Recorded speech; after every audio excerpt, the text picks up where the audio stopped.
go give it up for Ben Smith!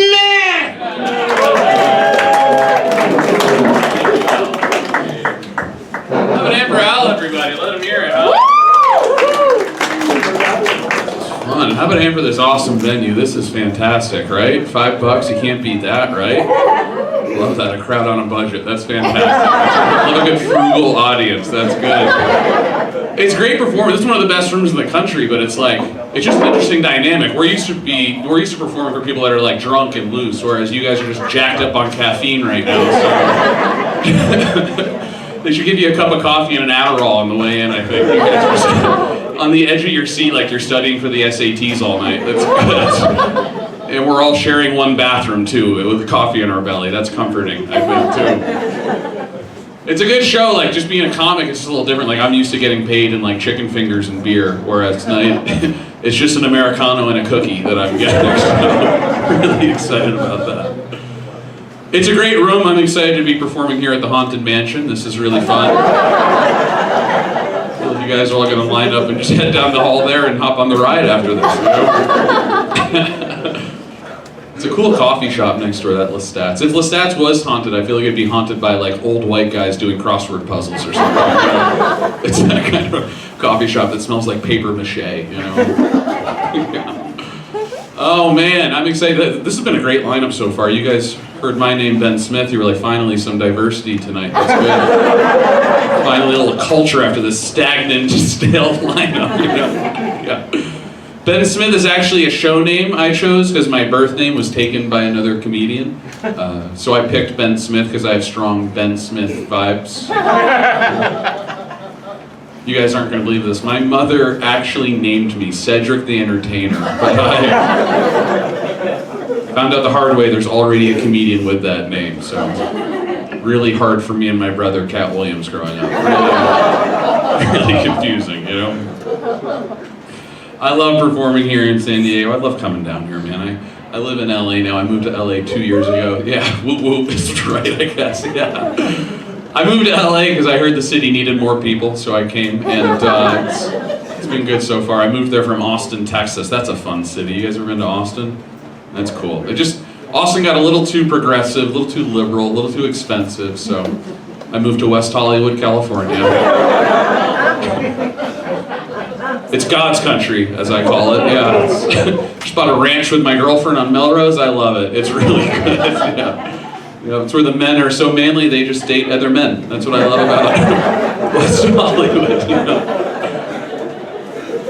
I live in a very gay part of town, and I can comfortably say that because I go to restaurants and there are bottom-friendly sections of the menu.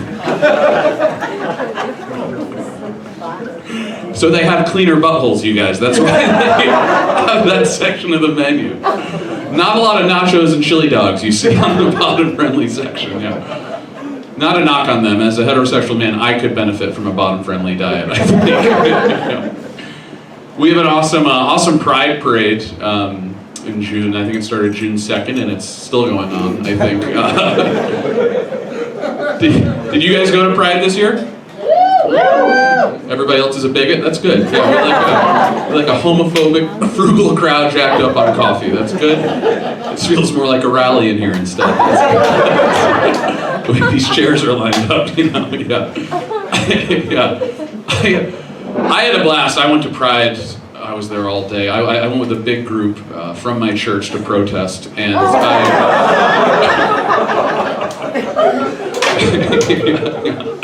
we go there and we hand out Chipotle gift cards as a form of conversion therapy. It's a program I started called Bowls Not Holes, and that is a joke, you guys, okay? I went this year as an ally, okay? I went as an ally, I had a blast. I have a really great group of gay friends in LA. My girlfriend, she works at a salon, so all her coworkers are these awesome flamboyant gay dudes. My girlfriend, she's the head colorist at a salon, not head racist. I always mix up those words. I say head colorist. So she is the head racist at a salon.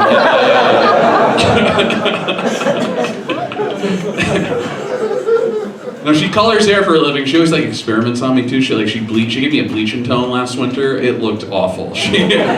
She was like, I want you to look like a model from Milan. I'm like, it looks like I sell Molly out of a WeWork currently.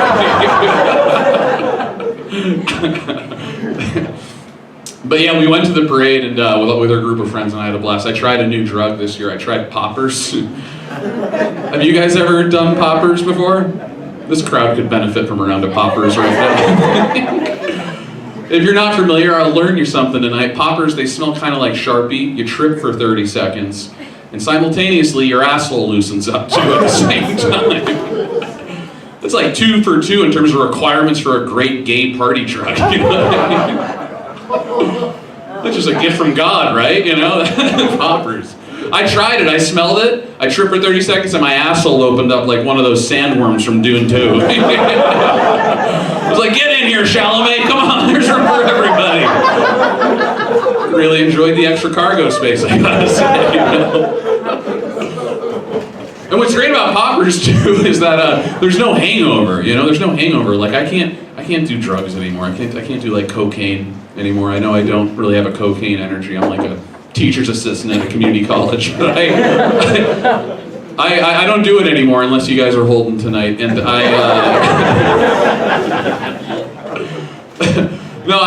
thing is, it's like, cocaine's so sketchy now, you never know what it's mixed with. Like I had a friend offer me coke the other weekend, he was like, this is the good stuff, Ben, the last stuff I was buying, heard the guy was cutting it with laxatives.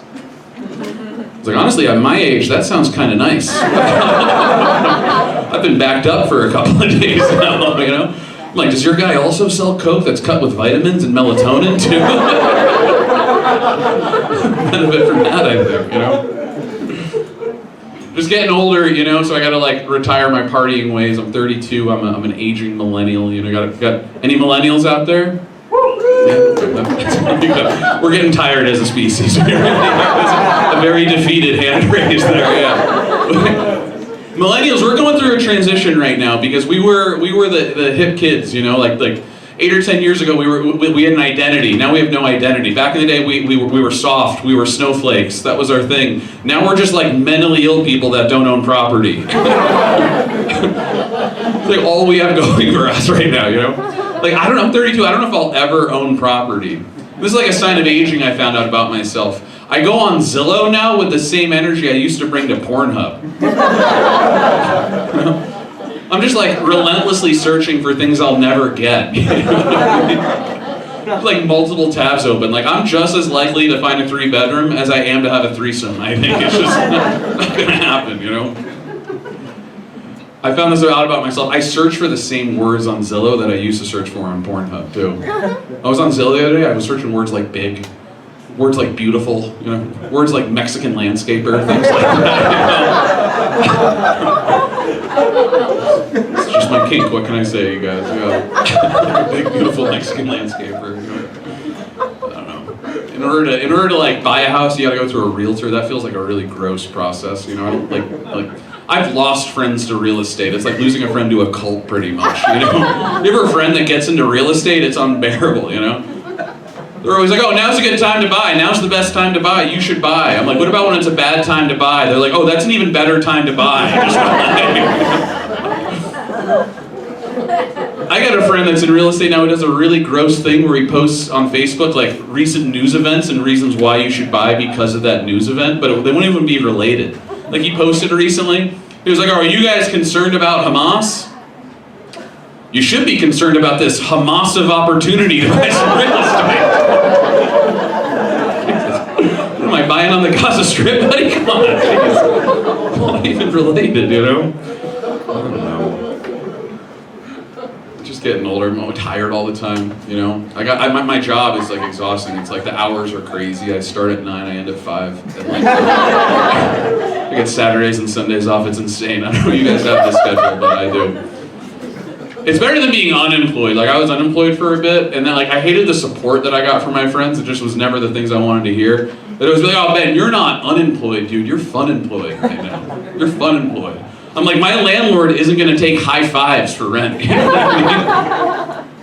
I mean? You can't change the word around for something and have it be okay. You know, if my best friend lost all his money, I wouldn't be like, dude, you're not filing for bankruptcy, you're filing for bankruptcy. But I work now. I work in tech, and now my next anxiety that I have is that I'm going to lose my job to AI. You know, I'm from a very small town in New England, and I was back this past week, and all my friends are like these really far-right conservative guys. They're my boys. I'm proud of them. They're just proud boys. That's how that works, right? And I was telling them about AI and these genuine concerns I have about losing my job. And I think the conservative part of their brain turned on when they heard about somebody stealing jobs from somebody, you know? It was like, yeah, we're worried about AI coming for our jobs too. I'm like, AI doesn't want to be a roofer in Rhode Island, my friends. AI would show up and be like, I'm good, I don't want this job, you know? I think you just gotta segment your hate, you know what I mean? Stay in your lane is what I'm trying to say. Like, I work in tech, I'm worried about AI, that stands for artificial intelligence. They work in construction, the AI they should be worried about stands for an immigrant. But it's just a joke, you guys. That's a little abbreviation joke, that's all that was. Just kind of cute, you know? It's not a political statement, I'm not here to get political, you know? You guys pumped about the election coming up? It's gonna be really, really riveting, you know? 4 years ago was just, you know, so easy for everybody, so yeah. That was tough 4 years ago, the election. Do you guys remember what was going on in the country? The national coin shortage, you guys remember that? Yeah. Were you guys affected by the national coin shortage? No, you guys don't have coin-op laundry? Okay, I sense the privilege in here, I guess. Wow. There was a national coin shortage 4 years ago. I moved into an apartment with coin-op laundry. It was devastating, you know? You know how embarrassing it is to go to Bank of America and come out empty-handed going in there for quarters, you know? But I made it through, but I don't know why there was a national coin shortage, but I do blame Joe Biden. I do. I voted for him because he promised change. And where are the quarters, Joe? I got laundry to do. Wake up, buddy. Come on. Yeah. But yeah, from a very small town in the Northeast. Anybody here from a small town? Okay, I guess that checks out. Only 2 people, sure. How many people from your town? Like 6,000. 6,000, that sounds like a metropolis to me. I got 800 in my town, where I'm from. There were 8 kids in my graduating class, so pretty easy for me to be valedictorian with those numbers, yeah. I was very lucky, I was prom king and queen, you guys. It's very progressive of them, you know. I'm from a Block Island, Rhode Island, very small island off the coast of Rhode Island, founded by a guy named Adrian Block. It's a good thing his name wasn't Adrian Epstein. That would be unfortunate, but for branding purposes. But our biggest rivals in sports were other schools our size, like other schools with like 8 to 10 kids in each grade. So it made for some really interesting rivals. Like our biggest rival in sports was the Rhode Island State School for the Deaf. I'm not here to talk shit about that school, okay? The Rhode Island State School for it's a great school. I could have never gotten in. That's just based on what I've heard. But you guys know how hard it is to play basketball against deaf kids? You gotta like dribble with one hand and talk shit with the other. It's super hard, you guys. Small towns are funny, man. Like it just wasn't a very diverse place. Like we didn't have much going on. We had one bagel shop next to one bank, and combined that was our only synagogue. And some of you weren't on board with the deaf stuff, but the anti-Semitism, we were like, yeah, we can get behind that, you know. I'm kind of a slate of applause break back there. Wow, that's funny, man. But yeah, getting up there. Girlfriend, I got a hot Italian girlfriend, my little marinara mama, I call her. It's my little pesto princess, you know. Tortellini thought. I could go all night, guys. When I say I have an Italian girlfriend, people picture like her driving around town in like a Vespa drinking cappuccino. It's like, no, I date a hairstylist from Rhode Island. It's different, you know. Like she wants me to learn more about her culture of what it means to be Italian, but I only know what it means to be Italian from Italian American, so it's like, I'm working on it. I've been fake tanning and we've been arguing more in public. I don't know what I should do, you know? It's a truly Italian tradition, you know? But like, we're grown, we're older together. I'm 32, she's 30. She wants to have kids now, you know? I don't know why she wants kids. She's got one of those IUDs. Or as I call it, my little dream catcher. Because it prevents nightmares, you guys, you know?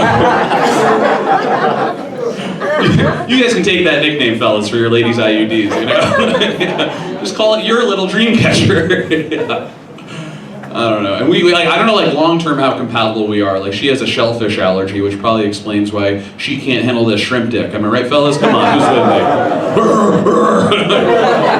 me? Next 10 minutes is just me barking out here. But she has, like, baby fever, you know, and I don't know if it's going to go away anytime soon. She's got this, like, great little niece named Amelia, who's about, like, a year old. And Amelia knows sign language. Amelia knows one thing in sign language. She knows more. I'm not impressed at all with that. Show me a baby that knows less. You know what I mean? Show me a baby with a little self-control, am I right? Come on. I want that baby to be like, oh, less Paw Patrol, you know? I mean, less milk, it's after 6, you know? And like, I'm awkward with the kid, I don't know, you know? Like my girlfriend will hold Amelia and be like, look at Amelia, I want a baby so bad, my ovaries are going crazy. I'm like, what do you want me to say? Yeah, my testicles are on fire right now. let's do this, yeah. But yeah, she wants kids, and you know, in order to have kids, you gotta do what, guys? Have sex. We almost all said that together in unison. Yeah. You do. She's a real firecracker in the bedroom. She's a real bottle rocket in the sack, you know? I'm trying to be PG-13 about it, yeah. She's a real bottle rocket, you know? Me, I have the sexual presence of, like, Mike Pence, pretty much, is what I do, you know? Little missionary followed by a firm handshake. Who's with me? Come on. I didn't mean to point at you, sir.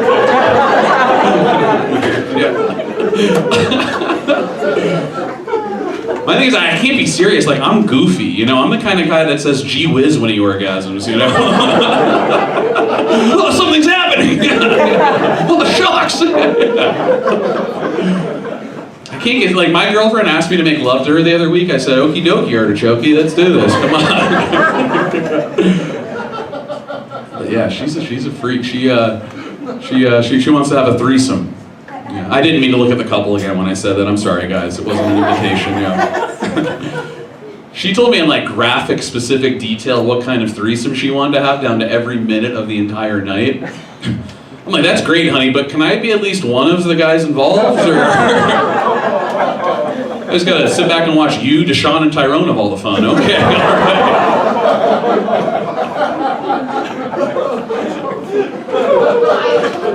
You guys are good with names. It's good, yeah. I don't know.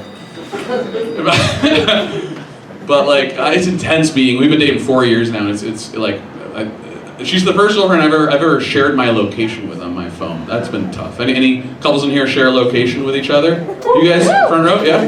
I love a good toxic couple. I really do. That's fantastic. That's great. Nothing says romance like turning your phone into a tracking device. I always said that, you know. When I agreed to it, I thought it was just like zip code based. No. She knows like where I'm standing at all times. Like, she probably just texted me. I was like, what, are there cute girls outside the room? Get back in the middle of the stage. What are you doing, honey? Yeah. It just changes like the dynamic of my day to day. Like, I work at home, she doesn't. The other day I thought I'd leave, have a nice solo gentleman's meal at In-N-Out by myself. I feel my phone buzz, I look at it, it's just a text from her that reads, looks like my big boy's a widow hungry. The drive-thru's no place for baby talk, you know? I get up to the window, I'm like, can I get a burger and a Coke? They're like, you want fries? I'm like, no fries for this big boy, I'm not that hungry.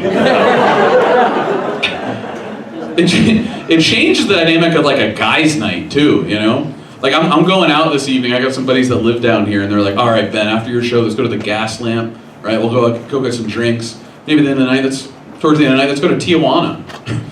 I'm like, yeah, if you don't mind if I can drop my phone off at SeaWorld on the way there. Maybe like a church or a library or something. That's my alibi, you know? My girlfriend would look at her phone and be like, Ben, why at 1 a.m. does it say you hit the ATM and then you drove straight to SeaWorld after that? Like, oh, honey, the souvenir store there is cash only. Well, I have all these ones when I'm covered in glitter right now. Yeah. They had a touch tank. That's why my hands smell like fish. I swear, baby. Come on. You guys are an awesome crowd. I'm Ben. Thanks for coming out tonight.